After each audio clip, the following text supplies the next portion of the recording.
Yo, this is 50. Heineken in the set. ESSO, everyone sees sounds official. Man, who we got sitting with us right now, man? Heem117, you did, all the way from the city. Hold on, what that sound like a machine gun or something? Heem117? Heem117, you did. That's where I'm from. The 17 Wall Uptown, New Orleans. Okay, no doubt. Yeah, because I was like, let me catch it real slow because it sounded like some type of Call of Duty. We just put the one in front of 7. Okay. Like Jesus had the 103. And the third wall just ran with that, and everybody else just did it too. All right, man. They fuck with Jeezy. Yeah. Heavy, that. Really? We love it. Why is that? Even though that trap music, it's soul, pain music. He talk about I don't know. I grew up on the OGs listening to him, so it's like it was just born in me. So the trap just speaks to you more than any other genre. And I guess in our city right now, yeah, that's what they big on, trap music. What is it? The representation, the reality, the familiarity. What is? I guess they life too. What they rapping about. Because when you live in it, and somebody like most of the people could relate to it.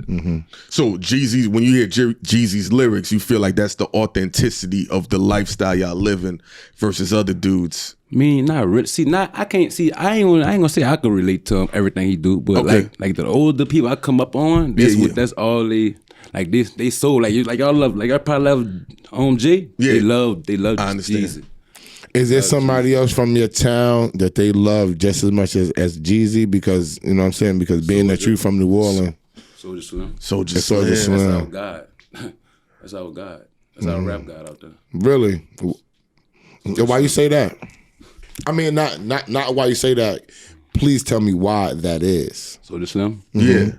The same reason with Jesus, but it's just that we know more about Soulja Slim because he actually from New Orleans. Okay. And he actually from the uptown area around where I'm from, and it's just that it's like in New Orleans, everybody's like every different ward is that's what it is. It ain't no the third wall gonna be with the fourth wall. No, the third wall gonna be with the third wall, the fourth wall gonna be with the fourth wall. But now they got it like that. It's all messed up. But that's how what it was back in the day. So there was no so intermingling. The uptown music, that's all we listen to with Soulja. So wow, like they got Nothing Kid downtown. That's all they listen to. And this other guy, what's his name? They got a younger guy they listen to now. What's his name? You know, I think you probably shot a video for him. With the dreads, man. Who everybody be trying to They listen to him just cause all for his where he from. Okay. Let me ask you this: has any artist or anybody ever came close to really unifying the wards? Because we from outside, I wouldn't. What you mean by that? Because you saying like third ward, listen to third ward. No, that was I'm talking about. That's how it was when I was coming up. Now it's everybody just everywhere now. Everybody, okay. It's all mixed up now. What led to that? What broke down the barriers? I guess the hurricanes. I don't know. The hurricanes, because some of the people, man, they got. Downtown people staying way in the east, way across the river, in a whole another jurisdiction now. And they swear to God, that's where they at now. That's where they from now. When y'all, that's what I swear. I'm from here now. Fuck it. Fuck it. I'm from this ward now. I was raised here, but I'm joining the porch here. Yeah, they round it down about whole different. Yeah. So what brought you to the music? Was it money? Was it seeing other people? Were you in a band when you was younger? Pain. My best, one of my best friends. He was one of the sickest to me. One of the sickest rappers I knew. And every day he wanted me to come to the studio, do this with him, do that, support his music. And I wasn't really serious with it. But when we'll get loaded, get high, then I'll be just find myself in there and just be thinking shit in my head. And all of a sudden he just passed away. He got killed. He passed away. So everything come in my head, like all his music that he had put out, I started releasing it. Like the engineer started saying, like, bro, you should put like tracks on this chorus. He ain't finished. Woo woo woo. And I just went in. That would turn me up. Wow. Okay.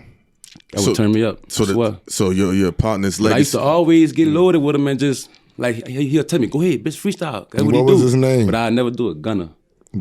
Yes, sir. And to this day, what do you do to keep his real name Khalid, but that's what we call him, Gunner. Khalid.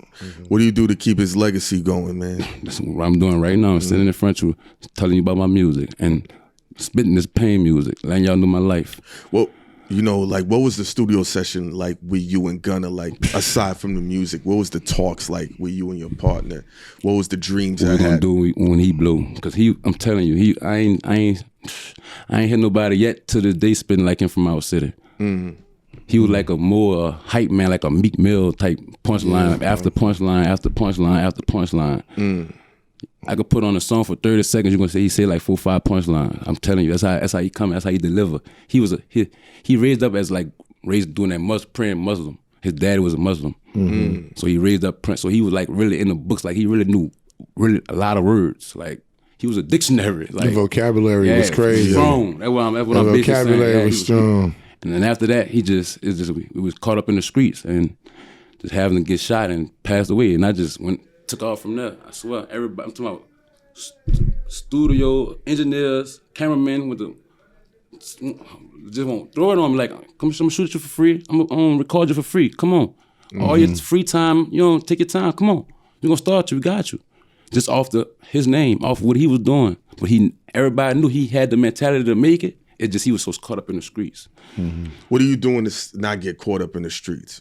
I had to get from out of New Orleans. I ain't lying. I'm in Texas right now. I had to get out of New Orleans. That was gonna be the only way Let me ask you this though.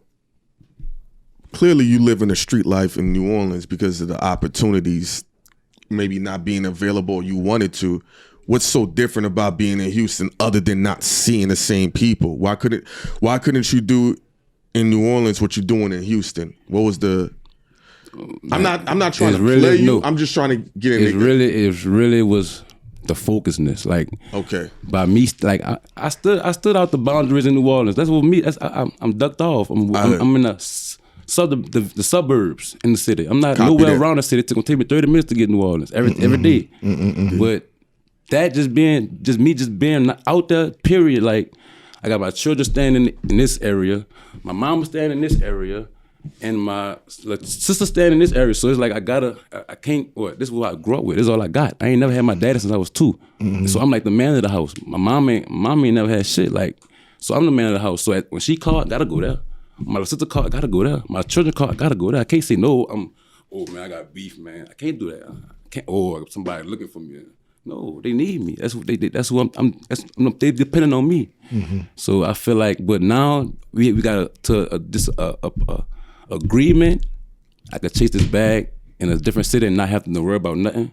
But my son's like right now, if I would have never been up here, they'll be in Texas right now, but they're in New Orleans. Cause I don't really have no baby. Like I really just moved to Texas. I don't got no babysitting and all that. Like I'm just really getting my feet settled in Texas. That makes sense. But yeah, it's just my focus. Thing. Yeah, focus. Cause like right now I'm 10 toes in the studio 24/7. I wasn't in the studio 24/7 in New Orleans. I wasn't writing songs 24/7 in New Orleans. Like I got all the space and free time now. Like that's all that drama and all that out the way. So my last question is more of a personal one. How does that make you feel? It make me feel right now that I'm really. It make me feel right now that I'm really being a better person. I'm really happy for myself right now because like a couple of months ago, I don't know. I probably been in jail. I don't even want to say it, but probably be you know the other thing, rather than jail. But yeah, that's just the route I was taking. Thing. He'll tell you, like before it's just our name out there just bad, bro. Just off street, off like to tell you the truth, I didn't go look for this. I was born in this. Like my daddy is centuries. I'm beefing with my daddy son. My daddy beef sons. Like it's crazy. Shit. It's crazy. The 17th and the Calio is like real rivals. Like my daddy and they daddies was beefing, and it's like we ain't coming in. Oh, he did me this. This is what it is. My daddy killed his dad. I can't trust him. I gotta get him out the way. Or he killed my people. Ooh. So it just was. Let's keep going round and round and round. It's like I was born in this shit. Like, and it's crazy to even say it. And then I ain't had my dad since I was 2. He went to jail for life sentence over that same shit.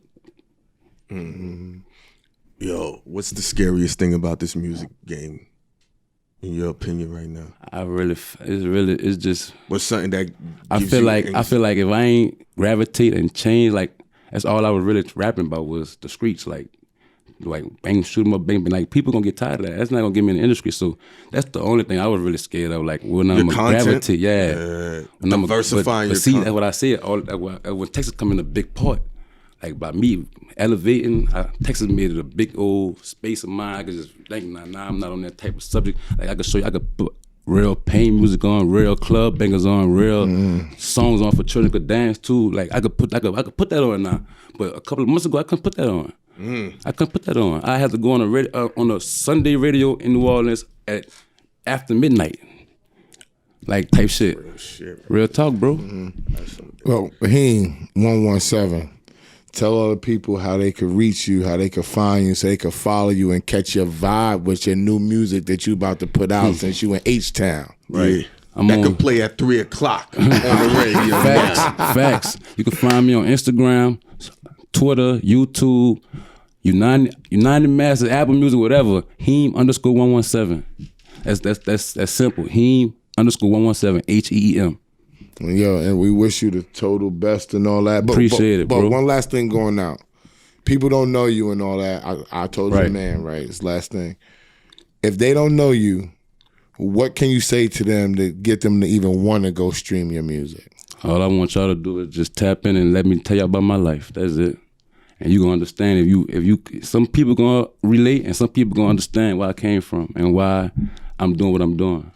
And it's all in the music. Like I wouldn't even if y'all listen to my music, I probably wouldn't even be having this interview. Y'all gonna know me once y'all hear my music. Y'all gonna know exactly who I am. No doubt. I ain't gonna be on the track saying, "Oh, I'm pushing the Rolls Royce." I ain't never see the inside of that.